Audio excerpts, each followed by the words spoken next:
چنانچہ جب سلطان علاؤالدین خوارزم شاہ مر گیا تو چنگیز خان نے ایک اور لشکر اپنے بڑے بیٹے جوچی کی کمانداری میں تیار کیا اور اسے سوبدائی کی طرف روانہ کیا اور اسے حکم دیا کہ وہ جوچی کے ساتھ مل کر مغرب کی طرف یلغار کرتا جائے اور دریائے دولگا کی سرزمینوں پر حملہ آور ہو کر انہیں بھی زیر اور مغلوب کرے۔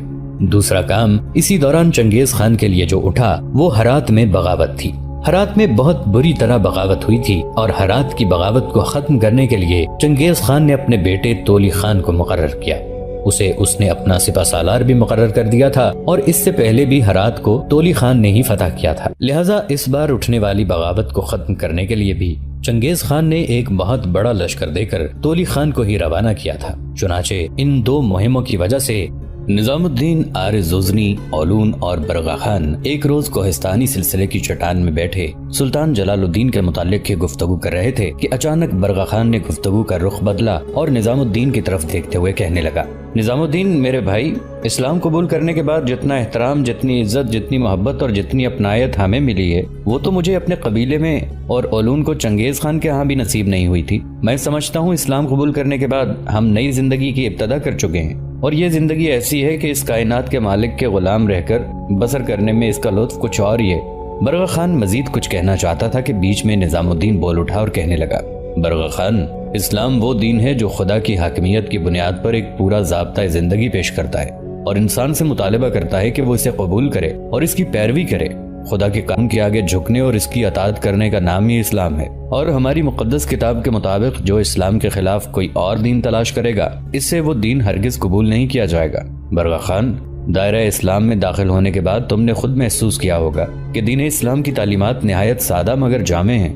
اسلام عقائد سے لے کر عمل تک انفرادی اور اجتماعی زندگی کے لیے ہر طرح سے ہدایت دیتا ہے۔ اس دنیا میں سیاسی، معاشرتی، مدنی اور اقتصادی زندگی کو بھی اتنی اہمیت حاصل ہے جتنی اخلاقی نظام کو حاصل ہے۔ اسلام نے انسانی زندگی کے بنیادی اصول متعین کر دیے ہیں۔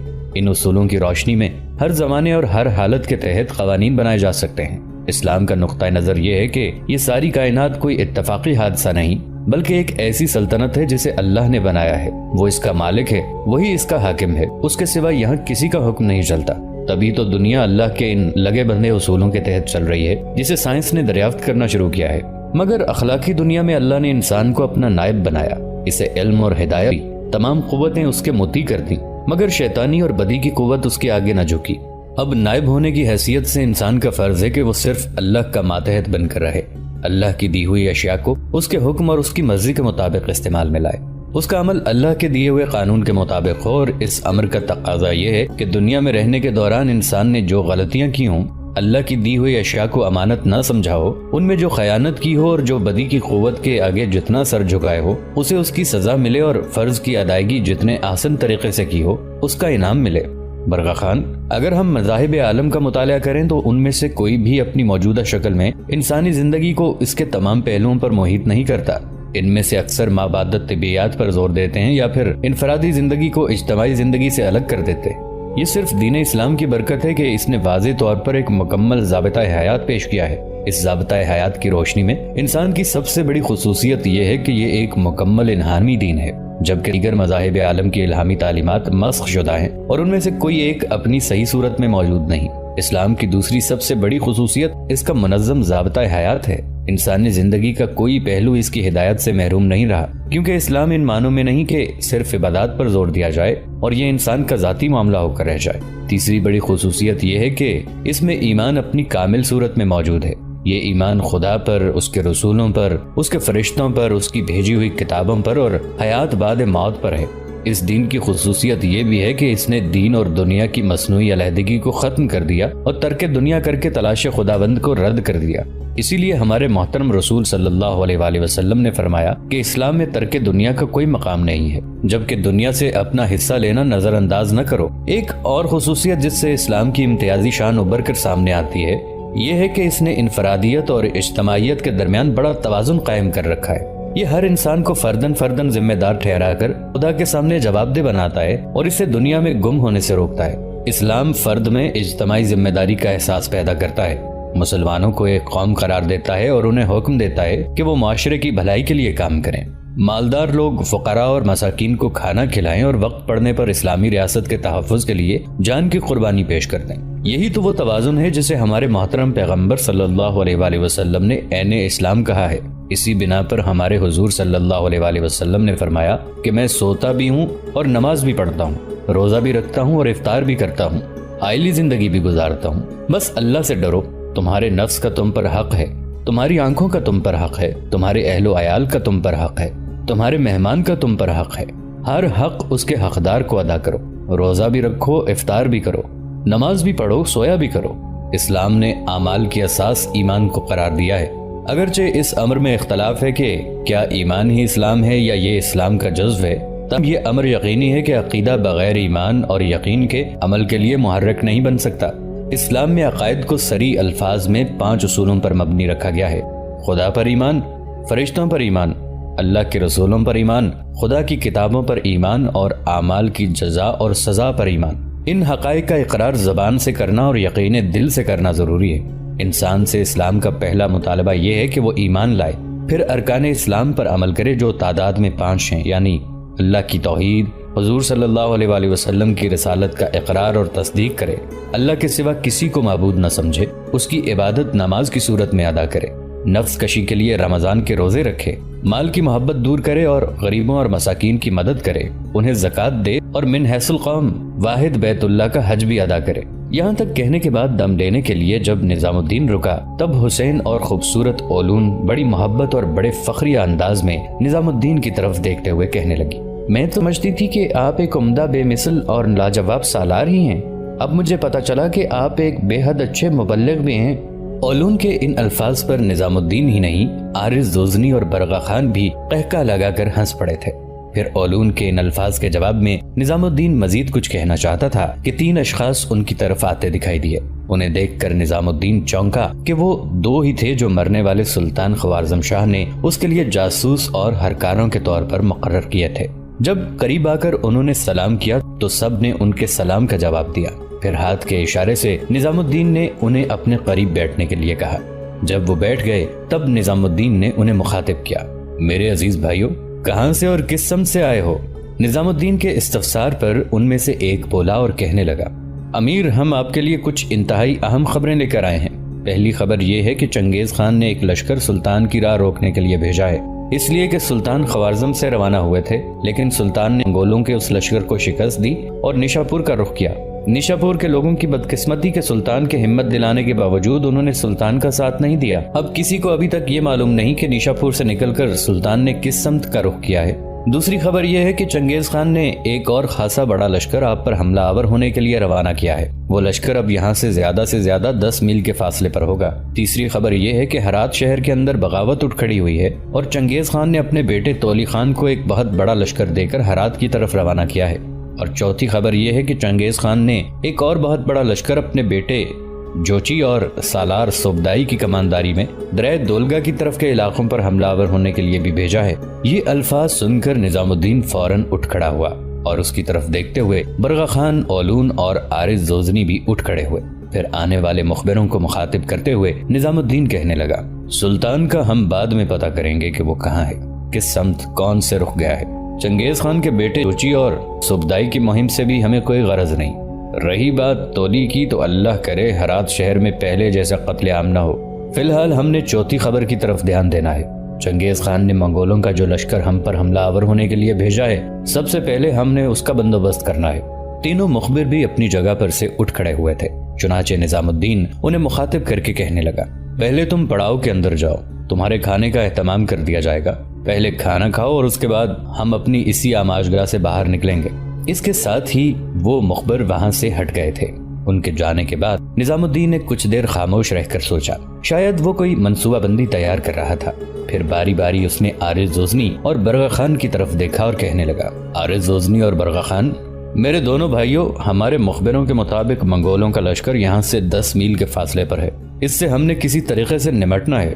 اس کی تعداد بھی ہم سے یقیناً زیادہ ہوگی۔ لشکر کو 2 حصوں میں تقسیم کرتے ہیں۔ جس قدر ہمارے پاس رسد کا سامان ہے وہ سارا یہاں پہلے سے ہم نے چٹانوں کے اندر چھپا کے رکھا ہوا ہے۔ لشکر کا ایک حصہ میرے پاس ہوگا اور دوسرا عارض زوزنی، تمہارے اور برغا خان کے پاس ہوگا۔ میں اپنے لشکر کو لے کر یہاں سے جنوب کی طرف تھوڑی دیر تک کوچ کروں گا اور ساتھ ہی ہمارے مخبر اور مسلح جوان یہ خبر پھیلا دیں گے کہ نظام الدین رسد کا کافی سامان اکٹھا کرنے کے بعد وہ سامان سلطان جلال الدین کی طرف لے جا رہا ہے۔ یہ خبر سنتے ہی منگول جنوب کی جانب بڑھنے کی اپنی رفتار کو تیز کر دیں گے اور مجھے پکڑنے کی کوشش کریں گے۔ اتنی دیر تک عارض زوزنی اور برغا خان تم دونوں اپنے حصے کے لشکر کو لے کر کوہستانی سلسلے کی پشت کی طرف جا چکے ہوگے۔ چنانچہ جب تمہارے پاس سے منگولوں کا لشکر گزر کر آگے جائے تاکہ پشت کی جانب سے مجھ پر حملہ آور ہو تو تم اپنی گھات سے باہر نکل آنا۔ میں جنوب کی طرف بڑھنے کے لیے اپنی رفتار بڑی سست رکھوں گا۔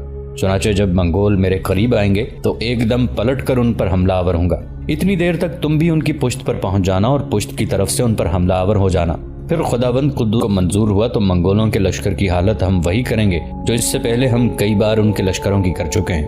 یہاں تک کہنے کے بعد نظام الدین جب رکا تب شکوہ بھری آواز میں اولون اسے مخاطب کر کے کہنے لگی، آپ نے لشکر کے 2 حصے کرنے کا کہا، ایک حصہ اپنے پاس رکھا اور دوسرے حصے کی کمانداری میرے بھائی عارض زوزنی اور برغا خان کو دی، میرا آپ نے کہیں ذکر ہی نہیں کیا۔ جواب میں نظام الدین کہنے لگا، تم عارض زوزنی اور برغا خان کے لشکر میں رہنا، ان کے ساتھ تم محفوظ رہو گی، اور جب یہ اپنی گھات سے نکل کر چنگیز خان کی پشت کی جانب سے حملہ آور ہونے کے لیے باہر نکلے تو تم اسی جگہ رہنا جہاں رسد کی حفاظت کرنے والے دستے متعین کیے ہوں گے۔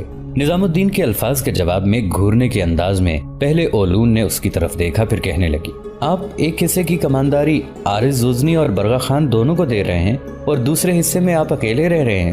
آپ کے اس حصے میں آپ کے ساتھ رہوں گی، آپ مجھے یہاں رسد کے سامان میں رکھنا چاہتے ہیں تاکہ میں محفوظ رہوں۔ اب حالات مجھے آپ سے منسوب کر چکے ہیں، یہ بات سارے لشکری بھی جانتے ہیں، لہٰذا میرا اور آپ کا جینا مرنا ایک ساتھ ہے۔ اگر خدا نہ خواستہ آپ کو کچھ ہوتا ہے تو میرے جینے کا کیا فائدہ؟ لہٰذا میں اس ٹکراؤ میں آپ کے ساتھ رہوں گی اور آپ مجھے روکنے یا منع کرنے کی کوشش نہ کیجیے گا۔ جواب میں نظام الدین نے ایک لمبا سانس لیا، پھر کہنے لگا، ایک شرط پر میں تمہیں اپنے ساتھ رکھنے کے لیے تیار ہوں، وہ شرط یہ ہے کہ تم میرے حصے کے لشکر کے وسطی حصے میں رہو گی، میرے ساتھ لشکر کے آگے نہیں رہو گی۔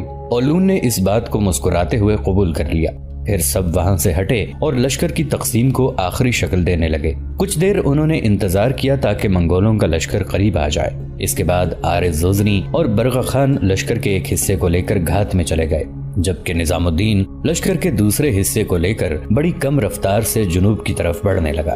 نظام الدین نے چونکہ چاروں طرف یہ بھی خبر پھیلا دی تھی کہ نظام الدین رسد کا بہت سا سامان لے کر سلطان جلال الدین کی طرف جا رہا ہے، چنانچہ منگولوں نے پہلے کی نسبت بڑی تیزی اور برق رفتاری کے ساتھ جنوب کی طرف بڑھنا شروع کر دیا تھا، یہاں تک کہ وہ بالکل نظام الدین کے لشکر کے قریب پہنچ گئے۔ نظام الدین اپنے لشکر کے ساتھ بڑا ہوشیار اور چوکس تھا۔ اس وقت وہ اپنے لشکر کے پشتی حصے میں تھا تاکہ منگولوں پر پلٹ کر حملہ آور ہونے میں اسے دیر نہ لگے۔ چنانچہ جب منگول اس کے قریب آئے تب نظام الدین اپنے لشکر کے ساتھ حوصلوں کے ثبات، ایک نئے انقلاب، ایک نئی روشنی اور گونگی راہوں پر عذابوں کا باعث بنتی تلخیوں کی طرح مڑا۔ نظام الدین تھوڑی دیر ہی منگولوں سے ٹکرایا ہوگا۔ اولون کو اس نے اپنے لشکر کے وسطی حصے میں رکھا تھا، ایسے میں پشت کی جانب سے عارض زوزنی اور برغا خان اپنے حصے کے لشکر کے ساتھ نمودار ہوئے۔ منگول عجیب سی سوچوں اور تفکرات میں پڑ گئے تھے۔ وہ امید بھی نہیں رکھتے تھے کہ ان پر ان علاقوں میں دو طرفہ حملہ ہو سکتا ہے۔ وہ تو اس امید پر نظام الدین کے تعاقب میں آئے تھے کہ وہ بیک وقت 2 کام کرنے میں کامیاب ہو جائیں گے، نظام الدین اور اس کے لشکر کا خاتمہ بھی کر دیں گے اور جو کچھ رسد کی صورت میں اور دوسرا سامان اس کے پاس ہے اس پر قبضہ کر لیں گے۔ لیکن یہاں معاملہ الٹ ہو گیا۔ سامنے کی طرف سے نظام الدین اور پشت کی جانب سے عارض زوزنی اور برغا خان نے جب ان پر تیز حملوں میں جوش پیدا کیا تب منگولوں کے لشکر میں سوچوں کے بدن لہو لہو اور زیست کی ساعتیں بے ربط اور تن من گھائل ہونے لگے تھے۔ نس نس میں آگ بھرنے لگی تھی، شمشیریں ان گنت لوگوں کو نڈھالو بدحال کرنے لگی تھی۔ منگولوں کا سالار اس سے پہلے کئی بار نظام الدین کے ہاتھوں شکست اٹھا چکا تھا۔ اس بار وہ بڑا لشکر لے کر آیا تھا اور امید رکھتا تھا کہ اس بار وہ نظام الدین پر غالب رہے گا۔ جب اس نے دیکھا کہ اس کے لشکر کے اندر بددلی پھیلنا شروع ہو گئی ہے، اس لیے کہ اس کے لشکریوں کے سامنے مرنے والے منگولوں کی ان گنت لاشیں پڑی ہوئی تھیں، اور جائسی اور اس کے دوسرے ساتھی سالاروں نے جب یہ دیکھا کہ معاملہ خطرناک صورت اختیار کرتا جا رہا ہے تب انہوں نے اپنے لشکریوں کو للکارا اور پوری قوت سے حملہ آور ہو کر اپنی کامیابی کو یقینی بنانے کے لیے انہیں انگیخت کیا۔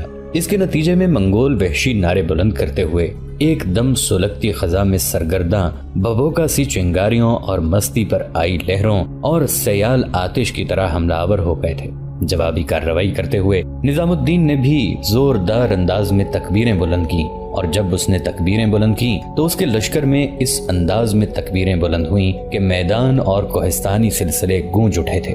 اسی وقت یہی کم عارض زوزنی اور بارغ خان نے بھی کیا، اور ان کی تکبیروں کی بازگشت بھی چاروں سمت ایک نیا ولولہ اور جوش پیدا کرنے لگی تھی۔ تکبیروں کی ان چھاؤں تلے نظام الدین کے لشکریوں نے بھی اپنے حملوں میں تیزی، جوش اور شدت پیدا کر لی تھی، اور وہ بھی پہلے کی نسبت زیادہ سختی اختیار کرتے ہوئے منگولوں پر زیست کو فرسوں خیز کرتی خوفناک ضربوں، جذبوں کو منہدم کرتے آگ و خون کے صحابوں اور بےکل کرتی موت کی تحریک کی طرح حملہ آور ہونا شروع ہو گئے۔